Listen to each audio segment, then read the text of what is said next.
Bonjour à tous. Alors aujourd'hui, je vous propose donc un exercice sur les suites. C'est destiné aux premières spécialités maths et c'est un sujet tiré des E3C, un sujet officiel que j'ai un tout petit peu modifié pour qu'il soit plus intéressant. Donc, on est lors du lancement d'un hebdomadaire. Donc, c'est un journal qui paraît toutes les semaines. On a 1200 exemplaires qui ont été vendus donc dès le début. Voilà. Et on a une étude de marché qui prévoit une progression des ventes de 2% chaque semaine. Donc augmentation de 2% chaque semaine.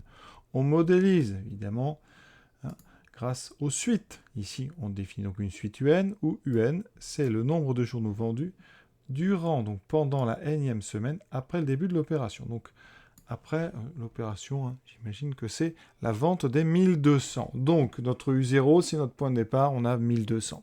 Pendant la première semaine, on va vendre et on aura à la fin de cette semaine, on aura U1, et à la fin de la deuxième semaine, on aura U2, etc., etc., etc. Voilà. Donc, on va étudier ça. Vous voyez qu'il y a un petit algorithme, un petit programme ici rédigé en Python. Donc, on va vraiment le regarder en détail, celui-là, parce que c'est intéressant.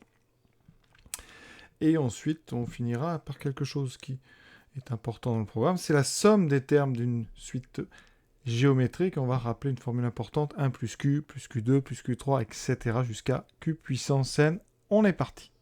On nous demande d'abord donc de calculer U2 et interpréter ce résultat. Alors, dans le texte, on voit une progression donc de 2% chaque semaine. Ça, c'est important. C'est 2% chaque semaine. Donc, je vous rappelle que pour augmenter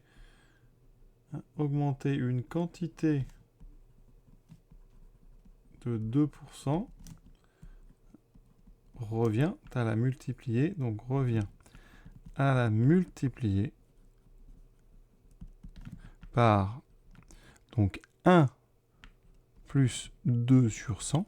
Cette fameuse formule, quand on augmente de t%, on multiplie par 1 plus t sur 100. D'accord ? Et quand on baisse de t%, on multiplie par 1 moins t sur 100. Donc ici, nous, 1 plus 2 sur 100, ça va donc revenir à 1,02. 1,02, on peut l'écrire 102 sur 100. C'est donc évidemment 102%. Et 102%, mais effectivement, vous aviez donc une quantité, ici c'était U0, vous avez une augmentation de plus 2%, et donc, eh bien, U1 représente 102%. U1 est égal en fait à 102% de U0.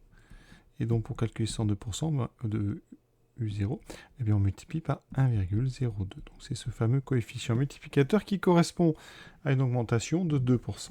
Donc, pour calculer U2, on va devoir d'abord passer par U1. Donc, U1 est égal à U0 multiplié par 1,02. D'accord ? On va le calculer tout de suite. Ça fait donc 1200 fois 1,02. Calculatrice, ça donne 1224. Ça tombe juste. Ensuite, on a besoin de U2. Donc, pour calculer U2, on prend U1 et on lui rajoute 2%. Donc, ça fait 1224 fois 1,02. Donc ici, on prend notre résultat, on rappuie sur multiplier par 1,02. Et ça donne, voilà, 1248,48. Donc on va arrondir à 1248. Donc 1248. Alors juste petit schéma pour résumer tout ça. On est parti de U0, puis on a U1, puis on a U2. D'accord ? À chaque fois, cette fameuse multiplication par 1,02. Et si vous résumez, les deux multiplications, eh bien, on peut aller directement de U1 à U2, enfin de U0 à U2, en multipliant par 1,02 multiplié par 1,02, c'est-à-dire 1,02 au carré. D'accord ? Donc on aurait pu tout de suite partir de 1200 et on aurait pu multiplier par 1,02 au carré. Ça aurait traduit deux augmentations de 2%. Et vous voyez qu'on tombait sur le même nombre. Alors maintenant, interprétation dans le contexte. Donc U0, c'est le nombre donc d'exemplaires vendus au lancement.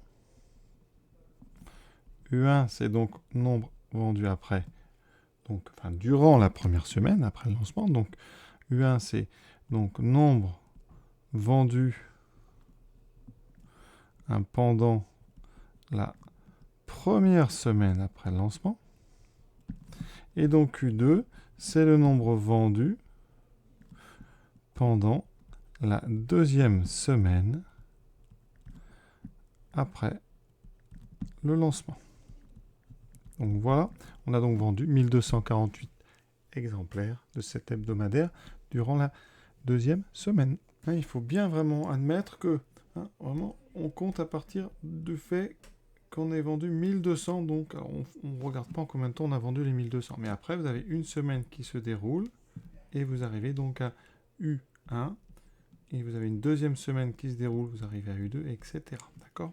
Deuxième question. Alors là, c'est du cours exprimé pour tout entier naturel n, un en fonction de n. Alors, je vous rappelle que pour passer d'un terme de cette suite au suivant, on multiplie par 1,02. D'accord ? Donc ça, c'est ce qu'on appelle un processus multiplicatif. Et ça, c'est caractéristique des suites géométriques. Donc, UN est une suite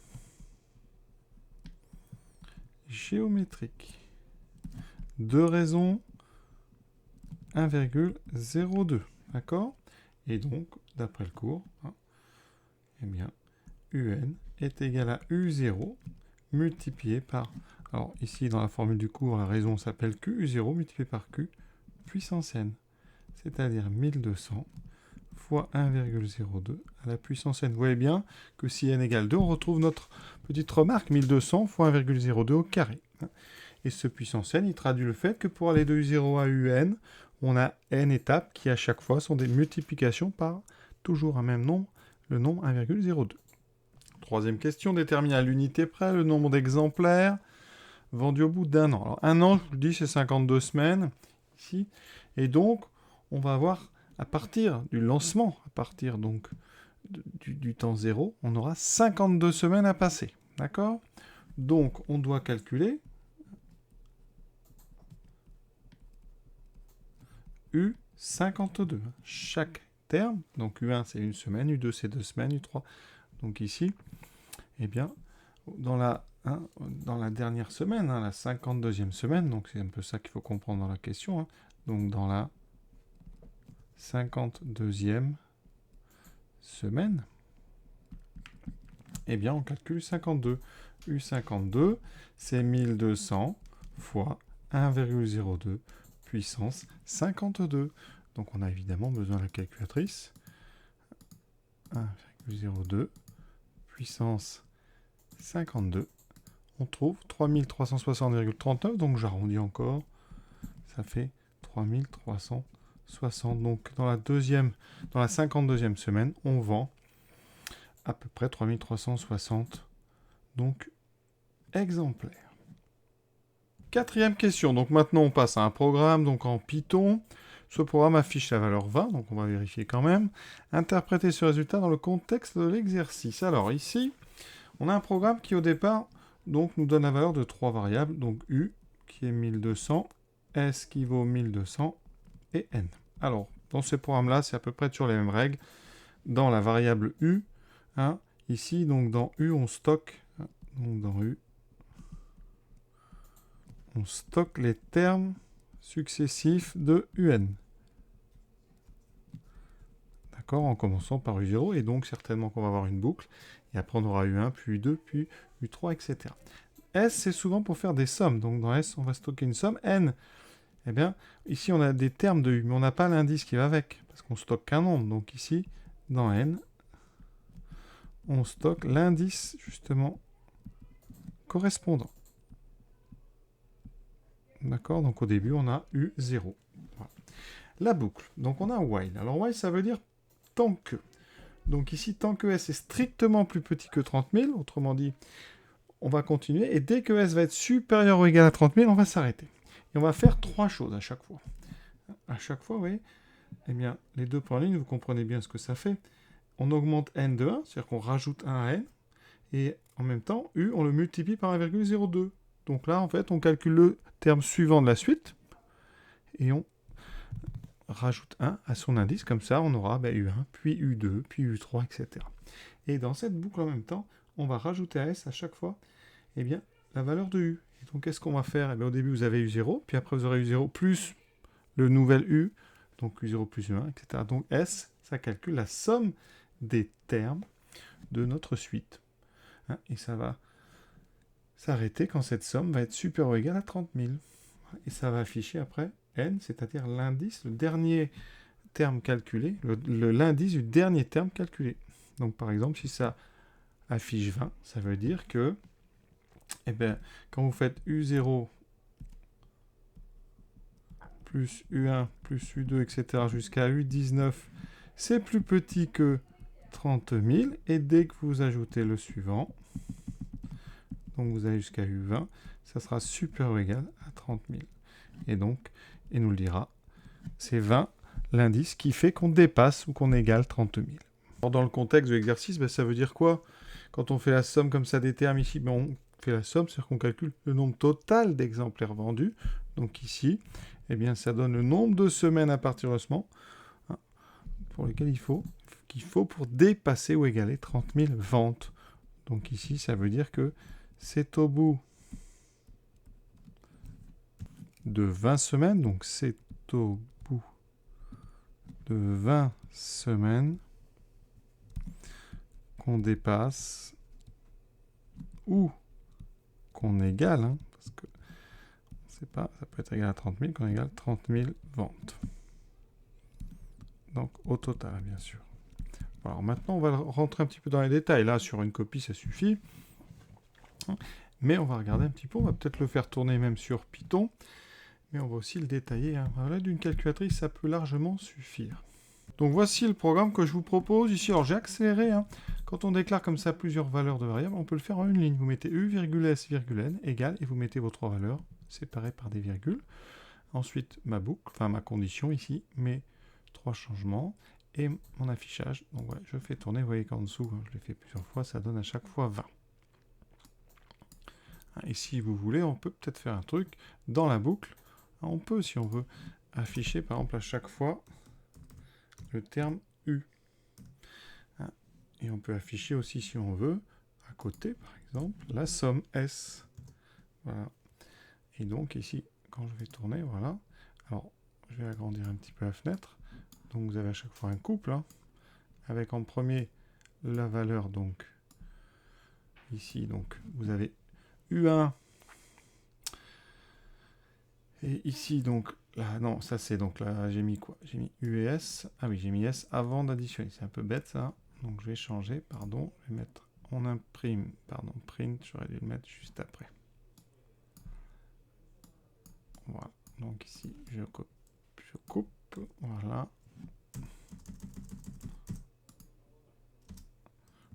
Et là, vous allez voir, donc je refais tourner ça. Et donc ici, au départ, donc la somme vaut, dans le premier tour, on a donc S qui vaut 1200 plus 1224, donc 2424. À gauche, vous avez le terme de la suite qu'on calcule. Il est ajouté à chaque fois. Et votre somme, évidemment, elle grandit. Et vous voyez, dès qu'elle dépasse 30 000, voilà, c'est ici, le programme s'arrête et affiche le nombre en fait, de boucles qu'il a faites, c'est-à-dire ici 20. Avec une machine, comment peut-on faire? On peut utiliser, si on veut, le menu Suite. Ici, menu récurrence, donc c'est le menu numéro 8. Vous indiquez votre suite, donc c'est 1,02 fois n, voilà. Vous indiquez, donc au départ, on commence, ça c'est sur une Casio. Donc ici, au départ, c'est 1200. Voilà. Et on n'a plus qu'à montrer les calculs. Alors vous voyez, à droite, j'ai les termes de la suite, U0, U1, U2, etc. Donc si je veux, eh bien, après, je les note tous, je les additionne progressivement. Et donc à la fin, eh bien, quand on dépassera 30 000, on le saura. Alors après, c'est un petit peu plus long, vous voyez. Mais ça peut se faire comme ça à la machine. Alors il faut calculer fin de terme, donc évidemment, on ne vous le fait pas faire lors d'une épreuve. Donc j'espère que vous avez bien compris donc l'idée. Alors je vais la détailler un petit peu. Donc, et on va comme ça rentrer dans le cœur du programme. Alors, quand on veut faire tourner un programme sur du papier comme ça, eh bien, on fait un tableau et une ligne par valeur. Donc on a N, on a U et on a S. D'accord? Et en haut, ça va être les boucles. Dans quelle boucle on est de notre condition? Donc au départ, on a donc N égale 0, 1200, 1200. Voilà, première boucle. On rentre dedans. La somme est plus petite que 30 000, donc la condition elle est vraie, donc on peut tourner. Donc ici, condition vraie. Alors ici, n devient 1, u devient donc 1220 fois 1,02. Alors c'est pas 1220, c'est 1200. Ça fait 1224, ça on l'a déjà calculé. Ensuite, on ajoute donc S et U, ça fait 2424. La condition est toujours bonne puisqu'on est plus petit que 30 000, vous voyez. Et donc on attaque la deuxième boucle. N devient 2. U, alors 1224, je vais prendre mon tableau. Donc maintenant, U2, 1248. Et on ajoute ici donc 1248 à 2424. Alors ici, on va le faire ou pas? Oui, on va le faire comme ça sur le papier. 8 et 4, 12, il reste 1, ce qui fait 7, 6. On est à 3672. Et on va continuer. La condition est toujours bonne, on est plus petit que 30 000.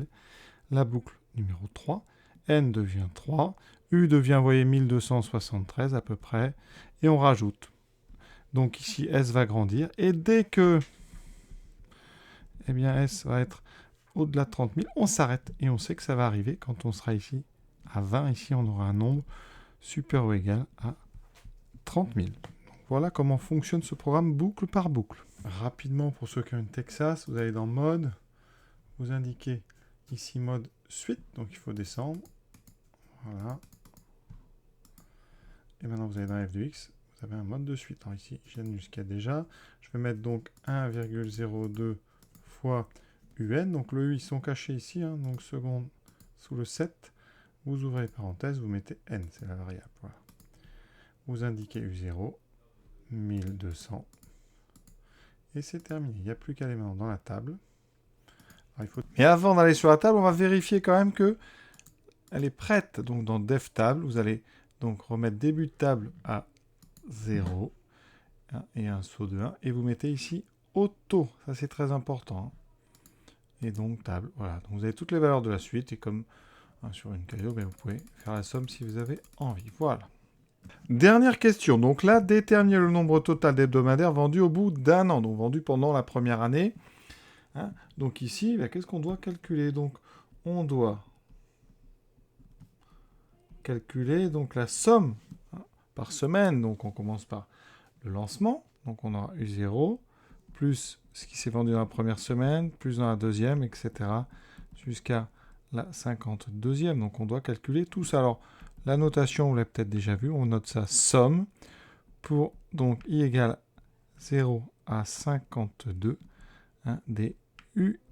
Voilà comment on pourrait noter ça de façon plus formelle.